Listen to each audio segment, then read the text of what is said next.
அறநிலையத்துறையின் அசையும் மற்றும் அசையா சொத்துக்களின் வருவாய் அதன் புனிதமான நோக்கத்திற்கு மட்டுமே பயன்படுத்தப்படும் அப்படின்னு ஆளுநர் உரையில இடம்பெற்றிருக்கு.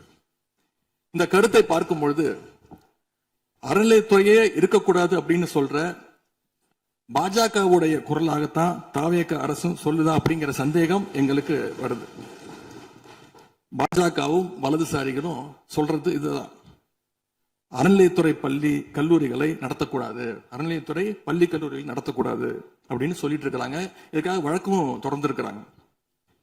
இந்த நிலைப்பாடு திருமண மண்டபங்கள் வணிக வளங்களோடு நிற்குமா, இல்ல கல்வி நிறுவனங்களுக்கும் இந்த கண்டிஷன்ஸ் அப்ளை செய்யப்படுமா? மாண்புமிகு அறநிலையத்துறையை பொறுத்த வரைக்கும் கோவில்களின் வருமானம் கோவில்களில் வரக்கூடிய பக்தர்களுக்காக செலவிடப்படும் என்பதை நம்முடைய ஆளுநர் உரையில் இடம்பெற்றதுதான் அதனுடைய சாராம்சம். இன்னொன்று, சமீபத்தில் வெளியிடப்பட்ட திருமண மண்டபங்கள் மற்றும் வணிக வளாகங்கள் அந்த பணிகள் துவங்கப்படாத பணிகள் நிறுத்தப்பட்டது என்பது இந்த பணிகளை பொறுத்த வரைக்கும் நாம் ஆராய்ந்த வரைக்கும் அந்த கோவில்களில் பொதுமக்களுக்கு தேவையான அடிப்படை வசதிகள், பொதுமக்களுக்கு தேவையான தங்குமிட வசதிகள், பொதுமக்கள் பக்தர்கள் வரப்போது அவர்களுக்கு தேவையான அடிப்படையிலான கழிப்பறை வசதிகள் போன்ற இந்த வசதிகளை மேம்படுத்துவதை காட்டிலும் இவர்கள் கமர்ஷியலாக கோவில்களுக்கு திருமண மண்டபங்கள் கட்டுவதிலும் வணிக வளாகங்கள் கட்டுவதிலும் அதன் மூலமாக வருவாய் ஈட்டுவதை மட்டுமே குறிக்கோளாக வைத்துக் கொண்டு இந்த திட்டங்களை துவங்கியதன் காரணமாக மேலும் அதன் மீது பல்வேறு நீதிமன்ற வழக்குகள் ஸ்டே ஆர்டர்ஸ் இருப்பதனால நாம் அதையெல்லாம் ரத்து செய்து அறிவிச்சிருந்தோம். இதற்கு ஒரே ஒரு உதாரணமாக எந்த அளவிற்கு கோவில்களை கமர்ஷியலாக மாற்றுவதற்கு கடந்த ஆட்சி காலத்தில் முயற்சி செய்து கொண்டிருந்தார் என்பதற்காக ஒரே ஒரு சிறிய உதாரணத்தை மட்டும் சொல்லிடுறேன். அருள்மிகு குன்னூரில் இருக்கக்கூடிய அருள்மிகு விநாயகர் திருக்கோயில், ஏறத்தாழ அந்த கோயில்கள் இருந்து கோயில் நிதியை பயன்படுத்தி 10 கோடி ரூபாய் மதிப்பில ஒரு மல்டி லெவல் கார் பார்க்கிங் வசதியை அந்த கோயிலுக்கு ஏற்படுத்துவதற்கான திட்டத்தை இந்த அரசு அனுமதித்திருக்கிறது. இதற்கு முன்னால் இருந்தக்கூடிய அமைச்சர் அவர்கள் அதை அறிவித்திருக்கிறாங்க. அந்த கோயில்ல ஒட்டுமொத்தமாக மாதத்திற்கு வரக்கூடிய பக்தர்களின் எண்ணிக்கையே 500 தான் ஆவரேஜா. அதே போல அந்த கோவில்களுக்கு அடிப்படையில கழிப்பறை வசதி கூட கிடையாது. இது மட்டும் இல்ல, குன்னூர் மற்றும் உதகையை சுற்றி இருக்கக்கூடிய அனைத்து பகுதிகளிலும் இருக்கக்கூடிய 50 கோவில்கள்ல பேசிக்கா இருக்கக்கூடிய டாய்லெட் ஃபெசிலிட்டிஸ் கூட அங்க இருக்கக்கூடிய கோயில்களுக்கு கிடையாது. அப்படிப்பட்ட இடங்கள்ல கோயில் நிதியை பயன்படுத்தி எதற்காக மல்டி லெவல் கார் பார்க்கிங் தேவைப்படுது? அப்ப இது கமர்ஷியல் திட்டங்கள் இல்லையா? கோவில் நிதியை இப்படி கமர்ஷியலாக பயன்படுத்துவதற்கு எதிராக தான் நாம இந்த திட்டங்களை எல்லாமே தடுத்து இந்த திட்டங்கள் தேவையில்லை, அதற்கு பதிலாக நம்முடைய அரசாணையிலே வெளியிட்டிருக்கிறோம். மிக தெளிவாக கடைசி வரியை படித்து பார்த்தால் எல்லாருக்கும் தெரியும். இந்த கோவில் நிதியை பயன்படுத்தி கோவிலும் பக்தர்களும் பயன்படக்கூடிய வகையில மாற்று திட்டங்களை உருவாக்கும்ன்ற வரியை நம்ம மென்ஷன் பண்ணியிருந்தோம்.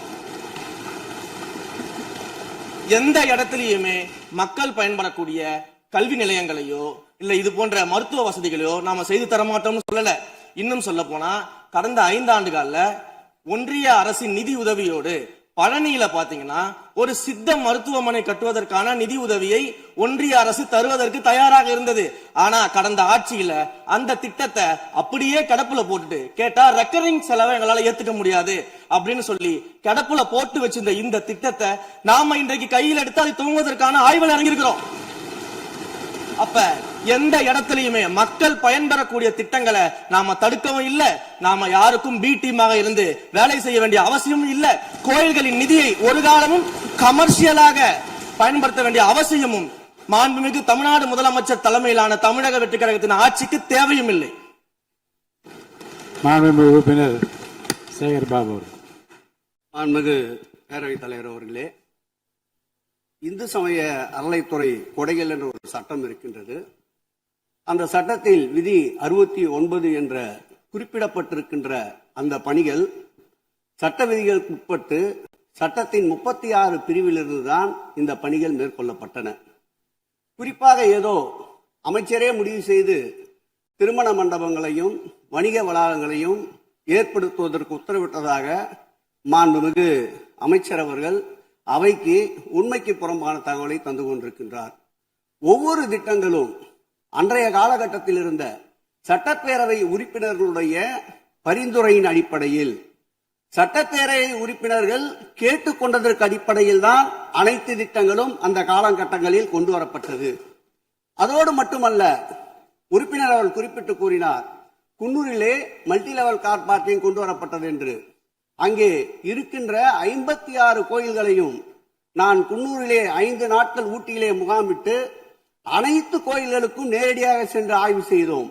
அந்த ஆய்வின் அடிப்படையில் அந்த திருக்கோயில்களுக்கு வருகின்ற பக்தர்களுடைய அடிப்படை தேவைகளுக்கு வருமானத்தை உயர்த்துவதற்காக குன்னூருக்கு சுற்றுலாவுக்கு வருகின்ற மக்களுடைய வாகனங்கள் போதிய அளவிற்கு பார்க்கிங்களுக்கு இடமில்லாமல் தவிக்கின்ற சூழ்நிலையில் அங்கே மல்டி லெவல் பார்க்கிங் கொண்டு வந்தால் நகராட்சி பரிந்துரையின் அடிப்படையில் வருமானம் பெருகும். அந்த வருமானம் திருக்கோயில்களுடைய மேம்படுத்துகின்ற பணிகளுக்கு உதவும் என்பதற்காகத்தான் அந்த பணிகளை மேற்கொண்டோம் என்பதை மாண்புமிகு அமைச்சர் அவர்களுக்கு இப்போது யார் அறிவுறுத்தி, ஒரு நிமிஷம், யார் அறிவுறுத்தி இந்த அரசாணையை வெளியிட்டிருக்கின்றாரோ அவர்தான் அப்பொழுது ஆணையாளராக இருந்தபோது இதே அறிவுறுத்தின் பேரில் அரசாணையை வெளியிட்டிருக்கிறார் என்பதை பேரவைத் தலைவருக்கு, பேரவைத் தலைவர் வாயிலாக அமைச்சருக்கு தெரிவித்துக் கொள்கிறேன். மேலும் அவர் கூறுவதற்கு எனக்கு பாயிண்ட் ஆஃப் ஆர்டர் பதில் கூறுவதற்கு அனுமதிக்க வேண்டும். மாண்புமிகு பேரவைத் தலைவர் அவர்களே, குன்னூரில் இருக்கக்கூடிய அந்த விநாயகர் கோயிலுக்கு சொந்தமான இடத்துல மல்டி லெவல் கார் பார்க்கிங் அமைப்பதற்கு ஏற்கனவே அங்க இருக்கக்கூடிய நகராட்சி நிர்வாகம் ப்ரப்போசல் வழங்கிய போது அந்த நகராட்சி நிர்வாகத்திடம் நம்முடைய நிலத்தை குத்தகைக்கு கொடுத்து அதன் மூலமாக இருக்கக்கூடிய வருவாயை வைத்துக் கொண்டு நாம் முடிந்த வரையில் நம்முடைய கோயில்களுக்கு தேவையான அடிப்படை வசதிகளை நாம் செய்து கொடுக்கலாம். ஆனால் கோயில் நிதியவே 10 கோடி எடுத்து அங்கு மல்டி லெவல் கார் பார்க்கிங் வந்து எந்த விதமான பொதுமக்களும் பக்தர்களும் கேட்கல. பக்தர்களும் பொதுமக்களும் கேட்பதெல்லாம் கோயிலுக்கு உள்ளே சென்று மனநிறைவோடு தரிசனம் செய்துவிட்டு வெளியே வரும்பொழுது அவர்களுக்கு தேவையான அடிப்படை வசதிகளை தான் பக்தர்கள் கேட்டுக் கொண்டிருக்கிறார்கள். அதை செய்தாலே போதுமானது. மாண்பு எதிர்கட்சி தலைவர் பேசுகிறீங்க. மாண்பு போதுங்க. நீங்க சொன்னீங்க, விளக்கம் சொல்லி திருப்பி இதை நான் அனுமதிக்க முடியாது. மாண்பு எதிர்கட்சி தலைவர் பேசுங்க. வேண்டாம், போதும். நீங்க பதில் சொல்லிட்டீங்க பாருங்க. மல்டி லெவல் கார் பார்க்கிங் தேவைன்னு அவர் இல்லைன்னு சொன்னாரு, ஏன் போட்ட நீங்க சொல்லிட்டீங்க. அதோட விவாதம் முடிந்தது. மாண்பு எதிர்கட்சி தலைவர் பேசுங்க. நீங்க திரும்ப எதுக்கு பாயிண்ட் ஆஃப் ஆடுற? இனிமே எதிர்கட்சி தலைவர் பேசி முடிக்கிற வரைக்கும் குறுக்கீடுகள் அவசியம் இருந்தால் அனுமதிப்பேன், அனுமதிக்க முடியாது. எதிர்கட்சி தலைவர் பேசலாம். ஒரு குற்றச்சாட்டு இல்ல, அவர் விளக்கம் தான் சொன்னார். என்ன குற்றச்சாட்டு சொன்னாரு? அவர் விளக்கம் சொல்லிட்டாரு. மாண்பு எதிர்கட்சி தலைவர் நீங்க பேசலாம். இனி மாண்பு எதிர்கட்சி தலைவர் பேசி முடிக்கிற வரைக்கும் எந்த குறுக்கீடுகளுக்கும் நான் அனுமதிக்க முடியாது. அவசியம் ஏற்பட்டால் விதிகள் உட்பட்டு அனுமதிக்க வேண்டிய உரிமை எனக்கு இருக்கிறது. இப்போது மாண்பு எதிர்கட்சி தலைவர் பேசலாம்.